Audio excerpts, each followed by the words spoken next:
방송에서 제공하는 투자 정보는 투자 판단에 대한 조언입니다. 방송에서 제공하는 주식의 가치, 가격 상승 및 가격 하락에 대해서는 방송사에서 보장하지 않습니다. 오늘의 헤드라인 뉴스입니다. 미국 백악관은 현지 시간 7일 중국과의 무역 협상과 관련해 지식재산권 침해와 기술 이전 강요 문제 등에 대해서도 진전을 이뤘다며 협상 타결에 근접해가고 있다고 밝혔습니다. 레리 커들러 백악관 국가경제위원회 위원장은 CBS 방송에 출연해 미중이 합의에 점점 더 가깝게 다가가고 있다며 정말로 흥미롭다고 말했습니다. 트럼프 대통령은 조금 전 트위터를 통해 닐슨 장관이 자리에서 물러난다며 그녀의 봉사에 감사한다고 짧게 발표했습니다. 이어 케빈 맥컬리너 미국 경세관 보호국 국장이 후임이 될 것이라고 밝혔습니다. 트럼프 대통령은 닐슨 전 장관이 불법 이민자들을 제대로 막지 못하고 있다고 여러 차례 공개적으로 비판했으며 특히 불법 이민자 문제로 충돌을 겪어온 것으로 알려져 있습니다. 지난해 국내 총생산 대비 취업자 수가 사상 최소를 기록했습니다. 한국은행과 통계청, 한국고용정보원에 따르면 실제 국내 총생산 10억 원을 생산할 때 필요한 취업자 수인 취업개수는 지난해 16.79명이었습니다. 이는 사상 최소이던 2017년보다 줄어든 수치로 1년 만에 최소 기록을 경신했습니다. 지난달까지 5달 연속 경기 둔화 진단을 내렸던 한국개발연구원이 경기가 점차 부진해지고 있다면서 우리 경제에 대한 우려의 정도를 더욱 키웠습니다. KDI는 7일 발표한 경제동향 4월호에서 최근 우리 경제는 대내외 수요가 위축되면서 경기가 점차 부진해지고 있는 것으로 판단한다고 평가했습니다.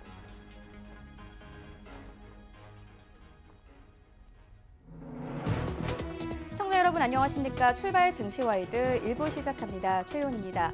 지난주 우리 증시 양지수 모두 주간 기준으로 상승세로 마감이 됐습니다. 3% 넘는 급등세 보였는데요.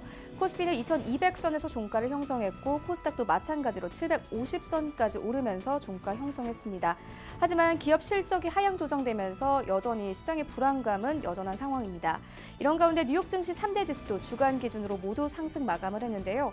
특히나 지난주 금요일에 이 고용 지표가 호조를 보이면서 시장은 기대감을 갖는 분위기였습니다. 네, 이러한 시장 소식들 출발 증시와이드 1부와 함께 정확하게 알아보도록 하겠습니다. 네, 먼저 이 신승용의 시그널 나올 시간에는요. 1분기 실적 시즌이 시작됐습니다. 부진한 실적으로 주가가 바닥을 찍는 종목들도 있고 실적이 좋은 종목들까지 있는데 함께 살펴보도록 하겠습니다. 이어서 미중 무역 협상 타결이 임박했습니다. 이 협상 타결 시 어떤 종목이 가장 큰 수혜를 볼지 살펴보도록 하겠습니다. 출발 증시와이드 1부 지금 출발합니다.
시장의 중심이 되는 이슈를 꼼꼼하게 체크합니다. 신승용의 시그널 나올 시간인데요. 브레인코리아 인베스트 신승용 대표 모셨습니다. 안녕하십니까? 네, 안녕하십니까?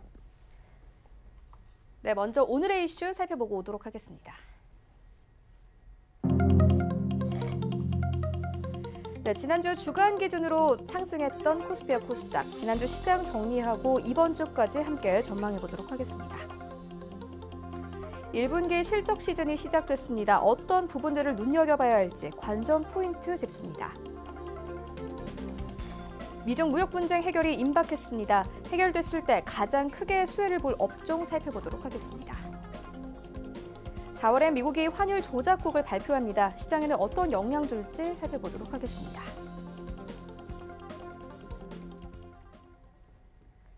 네, 먼저 시장 상황부터 짚고 가도록 하겠습니다. 지난주 우리 증시와 뉴욕 증시 모두 주간 기준으로 상승세 나타냈습니다. 특히나 코스피와 코스닥은 3% 넘는 급등세로 마감이 됐는데요. 이런 시장 상황들 조금 더 좀 정리를 좀 해주시죠. 예, 이렇게 좀 보시면 될 것 같습니다. 지난주에 호재, 악재, 호재도 있었고 악재도 있었는데 그 악재보다는 호재 쪽에 조금은 더 무게중심이 쏠려가는 그런 모습이었다라는 부분. 특히나 호재 중에서 우리가 주목을 해야 될 부분은 바로 PMI 지표라는 부분. 우리 시청 여러분 다들 PMI 지표 상당히 많이 들어봤던 어떤 그 숫자 내지는 지표다라고 이미 알고 계시겠습니다만 PMI 지표가 의미하는 바 그리고 왜 PMI 지표에 시장은 그렇게 환호했는가 그리고 지난 주말 금요일에 있었던 고용지표에 대해서 미국 왜 이렇게 긍정적인 모습을 보였을까 생각을 분명하게 가져보시고 앞으로 발표되는 경제지표들의 어떤 그 강약 정도의 어떤 그 경중 정도 이 부분을 따지시는데 상당 부분 어떤 그 힌트를 제공하고 있다라는 부분 분명하게 좀 아셨으면 하는 그런 마음입니다. PMI 지표는 경기 선행 지수가 되겠습니다. 경기 동행 지수가 있고요. 경기 후행 지수가 있고, 후행 지표가 있고, 경기 선행 지표가 있는데 특히나 PMI 지표, 그 구매자 관리 지수라는 어떤 그 경기 선행 지표를 명확하게 얘기해 주는 것으로서 향후 미래에 대비해서 내가 원자재를 미리 사는 그런 어떤 그 구매에 대한 지표. 이 이야기는 결국은 미래에 대한 경기 전망을 실물 경기에서 직접 생활을 하고 있는 자들이 직접 겪고 미래를 예측하고 그런 부분이기 때문에 상당히 긍정적인 어떤 그 시그널을 미래 경기에 대한 시그널을 주고 있다라는 의미에서 매우 중요한 지표이다라는 점. 지난주 초반부터 우리 시장 물론 글로벌 시장에 가장 크게 영향을 주었던 부분은 중국과 미국의 제조 PMI 지표였습니다. 미래에 대한 예측, 그들 스스로 실물 경기에 속해 있는 자들이 스스로 구매를 늘리고 있다라는 그런 표시 나타나게 되면서 일단 미래에 대한 경기 개선 가능성 높아지고 있고 이런 부분들이 현재 나타나고 있는 대다수의 악재 부분을 덮어버리게 되는 그 악재의 대부분은 과거 후행 경기 지표였습니다. 결국은 후행 경기 지표라 할 수 있는 미국의 4분기 GDP 확정치랄지 이런 부분들이 덮여지게 되면서 미래에 대한 가능성. 그래서 지난주 우리 증시 3% 이상의 상승, 미국 증시 역시 상당히 긍정적인 어떤 그런 모습들 나타나게 되었다라는 점. 여기에 FOMC와 ECB의 전반적인 통화 완화 스탠스가 계속해서 시장 내에 완화를 지속하겠다라는 메시지를 던져주면서 시장 유동성에 대한 안정 내지는 안도를 계속해서 불러일으키고 있고요. 그 다음에 또 하나 있었죠. 미국의 장단기 금리 역전 현상이 다시 이제 그 제자리를 찾아가면서 정상화를 이루어줬다라는 부분. 이런 부분들이 시장의 안도 그리고 여기에 플러스 돼서 전체적인 미래에 대한 경기 개선에 대한 가능성이 높아지면서 기대감이 높아지게 되면서 시장 상승 분위기가 지속되었다라는 점. 근데 한 가지 기업들의 실적 시즌이 시작이 되면서 실적 부담감이 증가된 것은 사실이었습니다. 근데 미래 경기 선행 지표가 개선이 되는 그런 모습이 나타나다 보니까 이런 부분들이 눌려지고 오히려 2분기 이후 실적 개선에 대한 기대감이 크게 확대되어지는 모습이 조심스럽게 나타나게 되면서 1분기 실적에 대한 부담감을 눌러버리는 그런 모습이 나타났다라는 점. 여기에 마지막으로 유가 상승세가 계속 지속되고 있다. 국제 유가는요. 경기 동행 지수라고 보시면 됩니다. 국제 유가의 상승세가 진행이 되고 있다라는 부분. WTI 기준으로 지난 주말 63달러까지 상승을 하는 거의 최고치까지 왔다. 뭐 단기간에 이런 어떤 그 신규 최고치 경신하고 있는 그런 모습들이 나타나고 있다라는 부분. 물론 국제 유가에는 다양한 그 영향을 주는 변수들이 있겠습니다만은 그래도 가장 중요한 건 미국의 경기 개선 가능성 그리고 중국의 경기 개선 가능성이 작용을 하면서 국제 유가의 상승 추세를 계속해서 유지시키고 있다라는 부분 상당히 긍정적인 그런 그림이었다라고 평가가 될 수 있을 것 같습니다. 악재 부분은 간단하게 중간중간 짚어드렸습니다만은 1분기 실적 둔화에 대한 우려감 가장 큰 것이 아무래도 지난주. 근데 이 부분도 우리가 좀 곱씹어서 좀 생각을 해봐야 될 것이 뭐였냐 하면 지난주 말에 있었던 지난주 금요일이었죠. 삼성전자의 실적 발표. 근데 삼성전자의 실적 발표 물론 일주일 전에 그 일주일 전에 실적 경고 메시지가 삼성전자로부터 실질적으로 나왔습니다. 그래서 시장의 충격을 완화하는 그런 모습이 나타났는데 그럼에도 불구하고 실적 발표를 한 이후에 오히려 삼성전자의 주가는 강보합권 마감을 했다라는 매우 긍정적인 그런 그림. 시장의 관심은 1분기 실적은 이제 그래 안다 됐다 나쁜 것 이미 안다라는 쪽으로 오히려 2분기 3분기 4분기에 대한 실적 개선 가능성에 대한 기대감이 모아지게 되면서 조심스럽게 모아지게 되면서 급락세, 소위 말하는 어닝 쇼크가 잠재워지는 그런 주가의 반응이 나타났다라는 부분에 우리가 상당 부분 주목을 해볼 필요가 있어 보입니다. 그리고 브렉시트 관련해서도 이제는 조금은 좀 그들은 상당히 어찌 보면 그 척박한 그런 어떤 식을 다투는 그런 이슈가 되겠습니다만 다른 이를 지켜보는 다른 이들 입장에서 생각을 해본다라면 이게 아직도 갈 길이 먼 당장 촌각을 다투는 지금 그런 상황 매번 이렇게 연기가 되고 이러다 보니까 시장에 던져지는 메시지는 좀 빨리 좀 마무리가 됐으면 좋겠다. 그 이야기는 다시 말씀을 드리면 시장 내 그렇게 크게 영향을 미치는 요소가 아니라 이미 시장 내 일정 부분 100%는 아니더라도 일정 부분 악재이긴 합니다만은 일정 부분 반영이 되어져 있는 그런 요소로 그런 재료로 작용이 되면서 시장 내 그렇게 크게 영향은 미치지 못하고 있는 그런 부분으로 이해를 해보시면 어떨까. 우리 시청자 여러분도 아마 제 생각에 공감을 하시리라 이렇게 좀 생각을 하고 있습니다.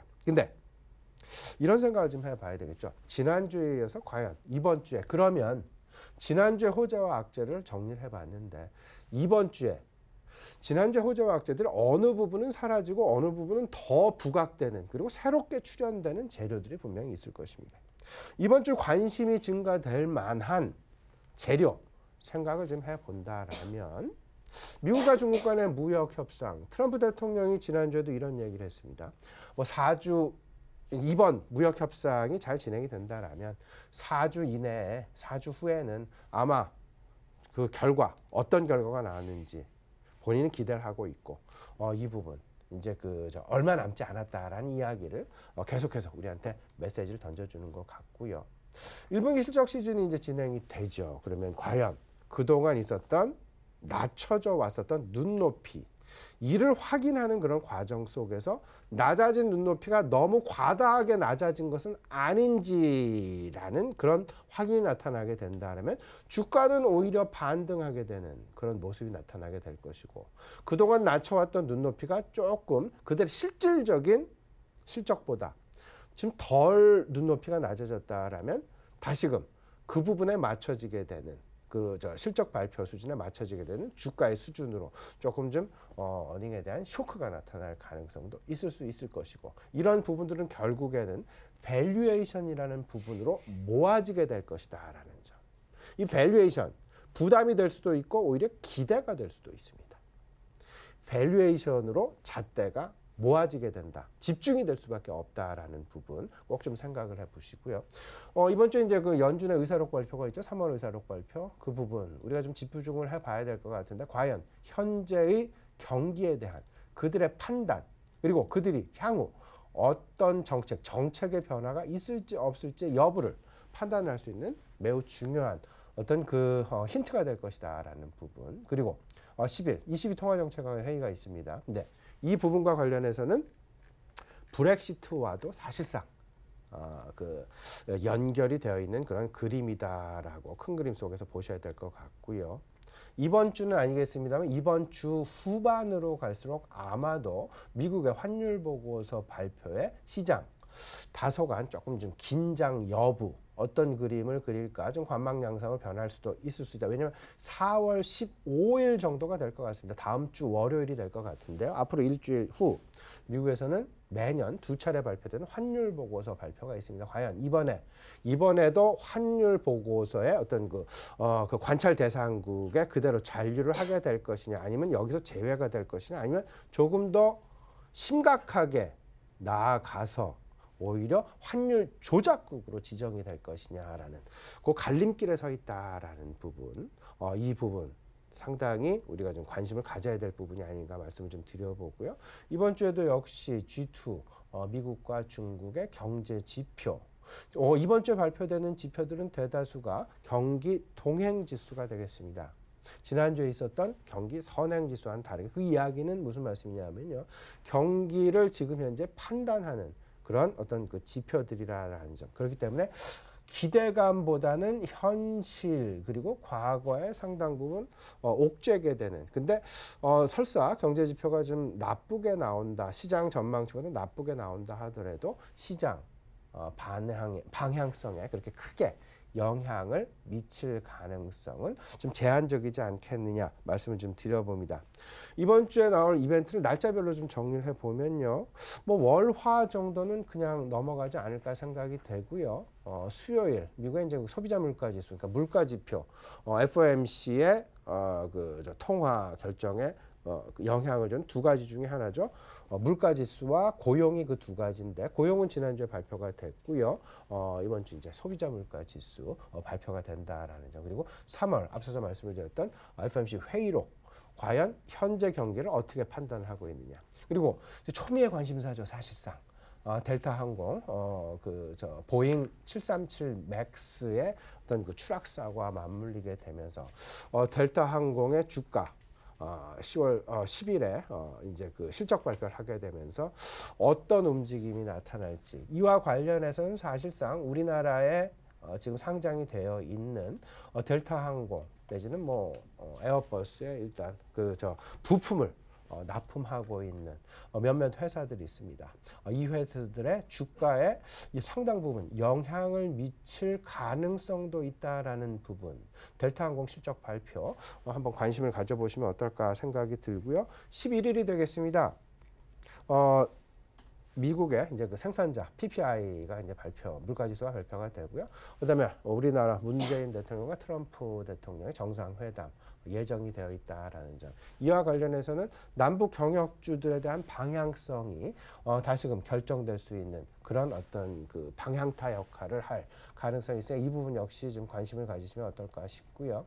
10일 금요일에는 수출입 지수하고 그다음에 이제 그 미국의 은행권이죠. JP모건과 웰스파고 실적 발표 예정이 되어 있다라는 부분. 아울러서 이렇게 놓으시면 아마 이번 주는 전체적인 분위기는 긍정적인 분위기로 흘러갈 것 같은데, 이미 지수가 2200대를 좀 넘어서 있는 그런 상황이 되겠습니다.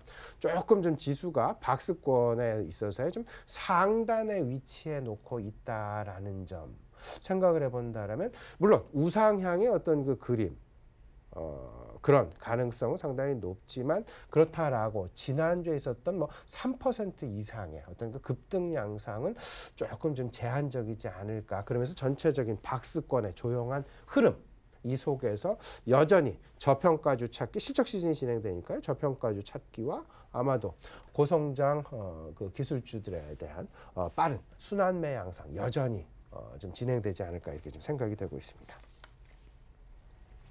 네, 여러 가지 글로벌 이벤트 짚어주셨는데, 우리 시장의 경우 지난주 금요일부터 삼성전자를 시작으로 1분기 실적 시즌이 시작이 됐습니다. 어떤 부분들 좀 눈여겨봐야 될까요? 이렇게 좀 보셔야 되겠죠. 지난주 이제 그 삼성전자 실적 발표를 좀 생각을 해보면 이미 시장 내 어떤 경고의 메시지가 나와 있어서 받아들일 만큼 받아들인, 이제 마음의 준비를 해놓고 있었던 그런 상황이 아니었나, 이런 생각이 좀 많이 듭니다.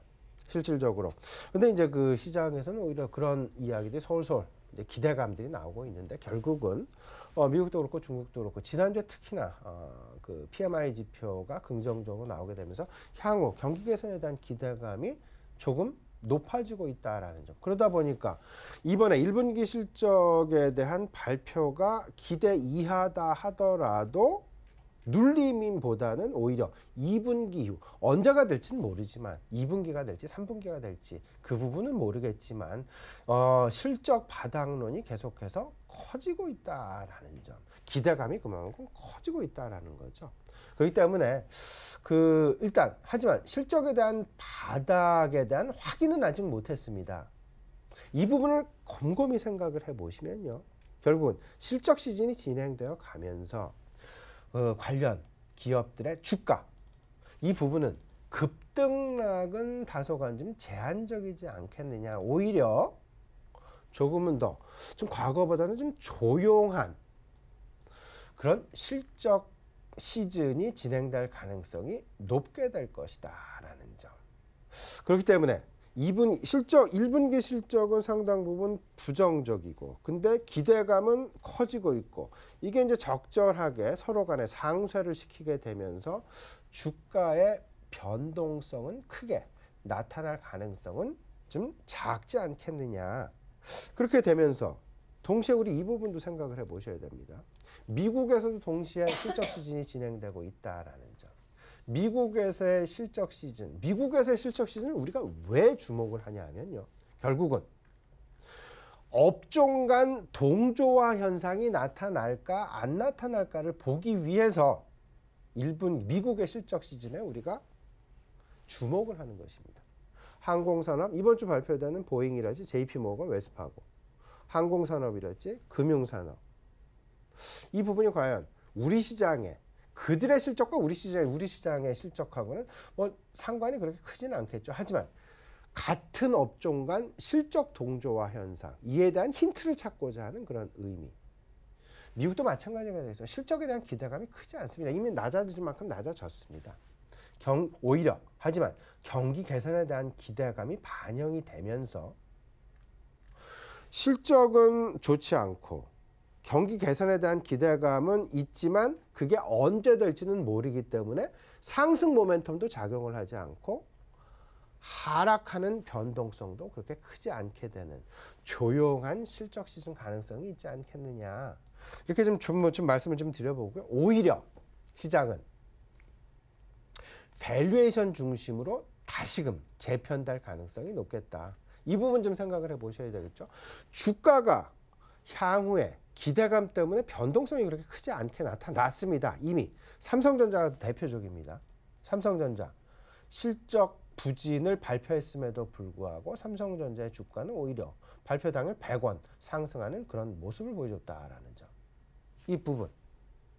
이 부분을 보면 결국은 밸류에이션에 대한 부담, 그러니까 실적은 이렇게 떨어졌는데 주가는 그대로 있었다. 그러면 PER은 상승하는 그런 모습을 보이겠죠. PER이 상승하니까 이 이야기는 다시 말씀을 드리면 밸류에이션의 부담으로 작용을 한다. 그렇게 되면서 결국은 향후의 주가 방향성은 2분기 실적 전망 내지는 3분기 이후 실적 전망이 좌우할 가능성이 크겠다. 그러면 2분기에 만약에 실적이 개선되는 그런 그림이 그려진다라면 2분기 실적이 개선되니까 당연히 PR은 하락하는. 그렇게 되면 PR이 하락하게 되면 밸류에이션을 바라보는 투자자 입장에서는 오히려 밸류에이션 매력이 증가하게 되는, 그러면서 매수로 변환하게 되는 그런 모습들이 나타나게 된다. 과연 밸류에이션을 중심으로 어떤 상쇄 효과가 나타나게 될 것인가가 가장 중요한 앞으로의 주가 방향성의 큰 어떤 그 그림을 그려줄 수밖에 없지 않겠나 말씀을 좀 드려보고요. 과거를 좀 살펴보게 되면 실적 시즌 바로 직후 내지 실적 시즌과 함께 시장은 통상적으로 밸류에이션 중심으로 시장 전개가 진행되더라라는 경험치를 우리가 갖고 있다라는 부분을 고려해 본다라면 올해 이번 1분기 역시 아니면 과거보다 더 심하게 밸류에이션 중심으로 시장 전개 가능성이 높지 않겠느냐라는 부분. 따라서 결론적으로 좀 말씀을 좀 드려보면요. 이번 1분기 실적 시즌은 아마도 실적에 의한 주가의 급등락 가능성은 상당 부분 제한적이지 않겠느냐라는 쪽으로 좀 생각을 해 두시고요. 오히려 조금은 좀 여유로운 그런 상황으로, 그런 마음으로 실적 시즌을 맞이하셔도 되지 않을까 말씀을 좀 드립니다. 네, 알겠습니다. 이어서 다음 이슈로 옮겨가 보도록 하겠습니다. 이제 미중 무역 협상 타결이 임박했습니다. 이와 관련해서 수혜를 볼 업종들에 대한 이야기가 계속 나오고 있는데요. 어떤 업종들 좀 눈여겨보면 될까요? 이제 뭐 이렇게 좀 생각을 해보셔야 되겠죠. 미중 무역 협상 이제 뭐 벌써 뭐 9차례, 10차례 이제 지난주 후반에 이제 그 저걸 마무리를 하고 그 류호 총리가 이제 돌아가는 그런 모습들 나타났는데요. 이번 주에는 그에 이어서 화상회의로까지 앞으로 진행을 하겠다라는 발표, 계획이 이야기가 된 바가 있습니다. 그렇게 되면서 이제 다 왔구나 시장 내 그런 기대감이 솔솔 나오고 있는 그런 모습이죠. 트럼프 대통령이 여기에 이런 얘기까지 했습니다. 이번 회담 잘 마무리가 되면 뭐 4주 이내에는 결국은 뭐 축배를 들지 않겠느냐 이런 이야기를 했었고요. 근데 다만 이제 한 가지, 이제 두 가지에서 자꾸 이제 입장차가 이제 이 부분만 해결이 되면 될 것이다. 입장차를 이제 좁혀야 될 텐데 미국 입장에서는 이제 대중관세를 이제 중국 측에 저겁니다. 중국 측의 미국에 대한 요청 부분이 되겠습니다. 대중관세 철회 여기서 이제 입장 차이가 나는데 당장 2,500억 달러에 대해서 25%의 관세를 부분적으로만 철회를 할 것이냐, 협상이 타결이 되면, 아니면 일부만 철회를 시킬 것이냐, 한 방에 털 것이냐, 조금 남겨두면서, 두 번째, 합의 이행이 보장이 안 된다면 다시금 이를 되살리는 그런 모습으로 가게 될 것이냐. 미국이 중국에 대해서 이제 합의 이행 보장을 너희는 어떻게 할 것이니, 이에 대해서 너희들 우리하고 약속한 부분을 어떻게 이행을 하고, 만약 이 약속이 안 지켜지면 어떻게 할 건지 너희들 얘기를 해봐라. 지금 그게 바로 스냅백 조항을 미국 측에서 중국 측에 계속해서 좀 포함을 시키자라고 이야기하는 부분이라고 이렇게 이해를 하시면 될 것 같습니다. 근데 만약 이제 합의가 불발된다라면 결국은 이번 4월 말, 5월 초가 아니라 아마도 6월 이후까지 연장이 될 그럴 가능성. 6월 말에 지금 G20 정상회담이 예정이 되어 있는 그런 상황이죠. 그때까지는 시진핑 주석과 미국의 트럼프 대통령 간의 만남은 아마도 성사되기 어렵지 않겠느냐 쪽으로 시장. 일단 이번에 만약에 협상이 진행이 되지 않는다면 오히려 시장 내에 조금은 좀 실망 매물이 나올 가능성도 우리가 배제할 수 없다라는 부분 생각을 해 두셔야 될 것 같고요. 미국과 중국 간의 무역 분쟁이 해결이 된다라면 어떤 모습으로든 간에 그러면 시장 일단은 전반적인 경기 개선에 긍정적으로 작용할 가능성이 높다. 왜냐하면 파이가 이제 커지게 되겠죠. 무역이 많아지게 되고 매매도 활발해지게 되고 마음도 편해지게 되고, 그러면 뭐 그렇게 되면 당연히 경기 선행 지수에 긍정적으로 경기 지표에 적용이 되게 되면서 긍정적인 어떤 그런 그림 그려질 가능성이 높은데, 이 부분 생각해 봐야 되겠죠. 결국은 최대 수혜 업종이 무엇일까 해결이 된다라면 여기서는 당연히 이렇게 생각을 하셔야 됩니다. 최대로 피해를 본 업종이 최대의 수혜주가 될 수 있다. 그러면 한번 우리가 과거 한 1년, 1년 반을 좀 돌아봐야 되겠죠. 최대로 피해를 본 업종이 무엇일까? 근데 저는 곰곰이 이런 생각도 해봤습니다. 과연 우리 시장 내에서 실질적으로 미국과 중국 간의 무역 분쟁이 나타나게 되면서 직접적으로 우리가 피해를 본 업종이 눈에 띄는 업종이 있었나 하면 그 부분은 좀 그렇지 않았다라는 생각이 좀 많이 듭니다. 그 얘기는 거꾸로 얘기하면 미국과 중국 간의 무역 분쟁이 해결이 된다 하더라도 우리 시장 내에 그렇게 크게 급격하게 어떤 그 수혜를 입을 만한 업종 좀 찾아보기는 어렵지 않겠느냐. 오히려 간접적으로 어떤 그 미국과 중국 간의 무역이 개선이 되면서 오히려 간접적으로 중간재 수출을 하는 그런 업종들에 대한 긍정적인 모습은 있을 수 있다. 그리고 더 나아가서는 전반적인 어떤 경기의 개선이 나타나기 때문에 원자재 가격의 상승이 있을 수 있고 글로벌 물류가 상당 부분 증가를 하게 되면서 전체적으로 소비가 개선이 될 것이다라는 부분. 그와 관련되는 업종은 지금 뭐 화면으로 나가고 있으면 뭐 정유, 해운, 항공, 가전, 화장품.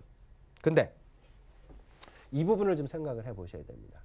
지금 현재 미국 시장에서는요, 미국과 중국 간의 무역 분쟁이 해결된다는 기대감과 함께 수혜주 찾기가 우리 시장보다 오히려 더 활발하게 진행이 되고 있습니다. 미국에서는 헬스케어 업종과 완성 자동차 업종, 그리고 반도체 업종, 농업 기반의 업종. 왜냐하면 중국에서 미국 농산물을 많이 수입을 하겠다 그러니까요.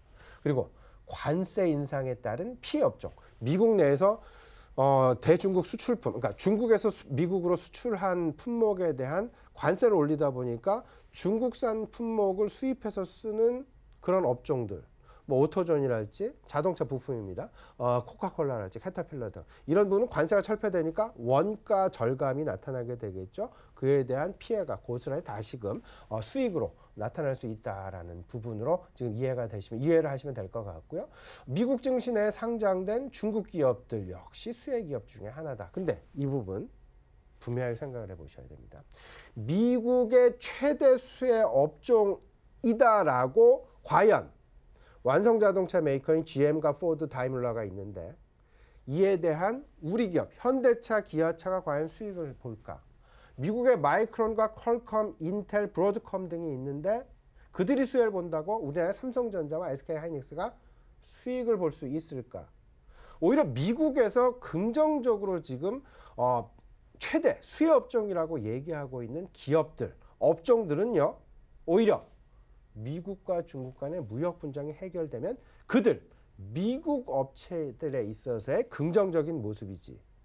같이 경쟁을 하고 있는 우리 기업들, 삼성전자와 SK하이닉스, 과연 우리에게는 정말 긍정적인 모습일 수 있을까? 긍정적인 우리에겐 수혜가 과연 돌아올 수 있을까의 여부, 분명히 판단을 해 두셔야 될 것 같고요.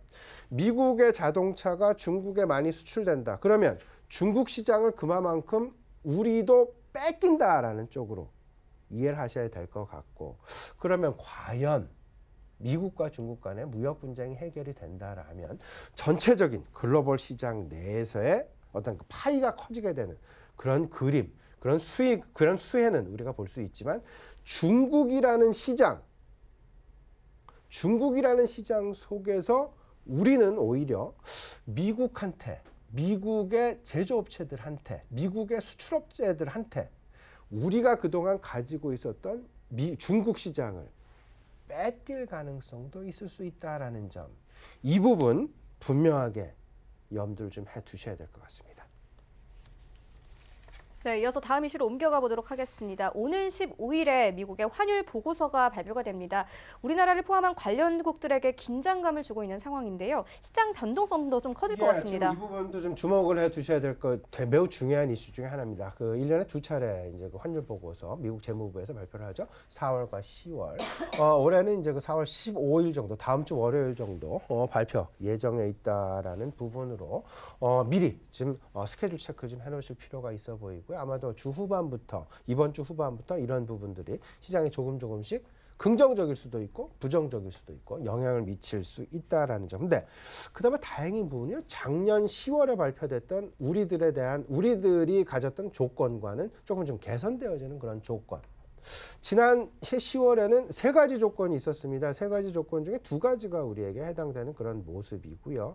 이번에는 아마도 세 가지 조건 중에 한 가지 조건만 해당됨으로써 다소간 좀 완화의 분위기로 진행될 가능성이 있겠다. 그 세 가지 조건이 이 부분이 되겠습니다. 환율 조각적 지정 조건은요, 대미 무역 흑자가 200억 달러가 넘으면 조건 1, GDP 초과 경상수지가 흑자 3% 이상이면 조건 2, 그리고 환율 시장 개입을 GDP의 2% 이상 하게 되면 조건 3.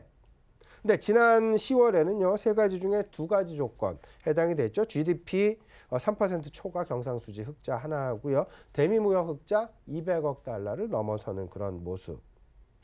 총 6개국의 관찰 대상국이 있었는데요. 우리나라를 포함해서 중국, 일본, 인도, 독일, 그리고 이제 그 스위스가 해당이 됐다라는 점인데, 이번에는요, 일단 이것 중에 무역 흑자가 상당 부분 줄어들었습니다. 지난해 210억 달러였는데요. 이번에는 179억 달러 정도로 대미 무역 흑자가 줄어들게 되면서 유일하게 이제 한 가지 GDP 대비 경상수지 흑자가 3%를 초과하는, 지난해 이제 4.7% 정도 해당이 됐습니다. 올해도 한 3.5% 이상 될 것으로 이렇게 지금 예상이 되면서 일단 그런 가능성 있을 수 있다. 근데 오히려 저는 여기서 이제 우리가 오히려 반사이익의 가능성, 특히나 외국인 투자자들 입장에서는 반사이익의 가능성을 저는 좀 생각을 해보고 싶은데요. 지금 현재 우리는 좀 환율 보고서, 환율 조작국 측면에서 조금 완화되어지는 그런 어떤 그 모습으로 가지고 있고, 오히려 독일이나 미국, 독일이나 중국 같은 나라들, 이런 나라들은 오히려 대미 무역 흑자가 오히려 증가를 하게 되면서 미국 측으로부터의 어떤 그 보호 무역과 관련된, 무역 분쟁과 관련된 어떤 그런 국가로 계속해서 주목받고 있다라는 부분. 여기에 더 나아가서 아시아 국가들, 말레이시아랄지 베트남이랄지 오히려 조건이 상당 부분 점점 가까워지게 되면서 그 무역 흑자가 늘어나게 되는, 오히려 말레이시아나 베트남 이런 국가로 갈 자금들이 우리나라로 돌아오게 되면서 반사이익, 유입에 대한 외국인 유입에 대한 반사이익 가능성, 이 부분 좀 기대해 볼 만하지 않을까 말씀을 좀 드려보겠습니다. 네, 마지막으로 투자 전략도 함께 들어보도록 하겠습니다. 예, 이렇게 좀 생각하시면 좋을 것 같습니다. 일단 그 시장은 상당히 긍정적이지만, 일단 어쨌든 시장에서 생각하고 있는 주가, 통상적인 좀 지난주 상당히 좀 가파르게 올라오게 되면서 주가에 대한 부담 조금 좀 점차 커지고 있는 것이 사실이겠어요. 그 이야기는 결국은 이번 주부터 발표되는 실적과 맞물리게 되면서 결국은 두 가지를 조합을 해보면 밸류에이션에 대한 부담 가능성이 시장에서 조금씩 고개를 들게 될 것이다라는 부분. 물론 여기에 문재인 대통령의 미국 방문과 관련해서 남북 경협주에 대한 방향성도 사실상 이번 주에 시장 내 어떤 그 시장을 내 변동성을 제공할 수 있는 요소다라는 생각도 좀 가져보게 되고요. 밸류에이션이 있다 보니까 이런 부분 생각을 해야 되겠죠. 저평가주 찾기가 조금 좀 활발해지지 않겠느냐. 여기에 전반적인 투자 심리가 완화되어지게 되면서 경기 개선에 대한 기대감도 나타나다 보니까 역시 고성장주에 대한 관심 계속해서 지속이 되지 않겠느냐. 근데 고성장주에 대한 관심은 짧게 빠른 순환매들이 그러니까 짧게 끊어가는 빠른 순환매가 나타날 그럴 가능성이 높겠다. 그렇다면 이렇게 생각해요. 저평가주 찾기와 고성장주에 대한 빠른 순환매, 이 두 가지가 아마도 이번 주에 전반적인 시장 내 주요 흐름이 아닐까, 이렇게 좀 생각이 됩니다.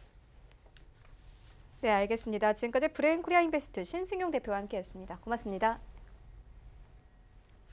네, 1부는 여기서 모두 마치도록 하고요. 잠시 후 2부에서는 전문가들과 함께하는 종목 라이브쇼, 라이브 매매 타임이 이어집니다. 여기에 더해서 오늘 장에서 이슈몰이라고 있는 특징주까지 꼼꼼하게 살펴봐 드리겠습니다. 채널 고정해 주시고요. 저희는 잠시 후 2부로 다시 찾아오도록 하겠습니다.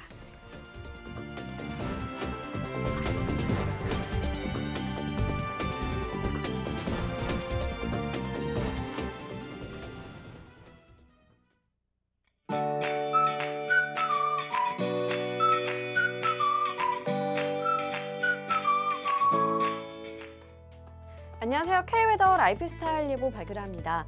궂은 날씨가 지나가고 다시 화창한 봄 날씨를 되찾았습니다. 오늘 전국 하늘 대체로 맑겠고 낮 동안 온화하겠는데요. 서울의 낮 기온 16도까지 오르겠습니다. 다만 아침 저녁에는 기온이 10도 이상 크게 내려가면서 쌀쌀하겠는데요. 이맘때가 되면 옷차림을 하기가 힘들죠. 가벼운 겉옷으로 체온 조절을 잘해주셔야겠습니다. 한편 메마른 날씨가 계속되고 있습니다. 오늘도 전국적으로 건조특보가 이어지고 있는데요. 화재가 나기 쉬운 조건입니다. 특히 서해안과 강원, 영동은 다시 바람이 강해질 것으로 보여서 더욱 철저하게 불씨 관리를 해주셔야겠습니다. 미세먼지 농도는 전국 보통 단계로 대기질은 양호하겠습니다. 따라서 바깥 활동하기 무난하겠고요. 종일 실내 환기가 가능하겠습니다. 다음은 자세한 지역별 날씨입니다. 중부지방 맑은 가운데 일교차가 크겠습니다. 아침 기온 서울이 6도, 춘천 4도로 쌀쌀하겠고 한낮에는 13도에서 17도 선까지 오르겠습니다. 동해안 맑은 하늘에 낮 동안 포근하겠습니다. 낮 최고 기온 속초와 강릉 14도를 보이겠습니다. 남부지방 맑은 하늘이 예상됩니다. 한낮에 광주와 대구 19도까지 올라 따뜻하지만 그만큼 일교차가 크다는 점 유의하셔야겠습니다. 동해상으로 바람이 강하게 부는 가운데 물결이 최고 4m까지 매우 높게 일겠고요. 그 밖의 해상은 잔잔하게 일겠습니다. 당분간 예년 수준을 웃도는 따스한 봄 날씨가 예상되는데요. 다만 일교차가 크겠고요. 대기의 건조함이 계속될 것으로 보입니다. 건강관리 및 화재 사고에 주의하셔야겠고요. 내일과 모레 사이에는 전국에 비 소식이 있을 전망입니다. 기상정보였습니다.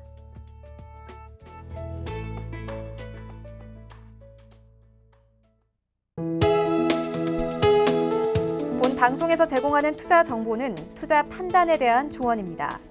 방송에서 제공하는 주식의 가치, 가격 상승 및 가격 하락에 대해서는 방송사에서 보장하지 않습니다.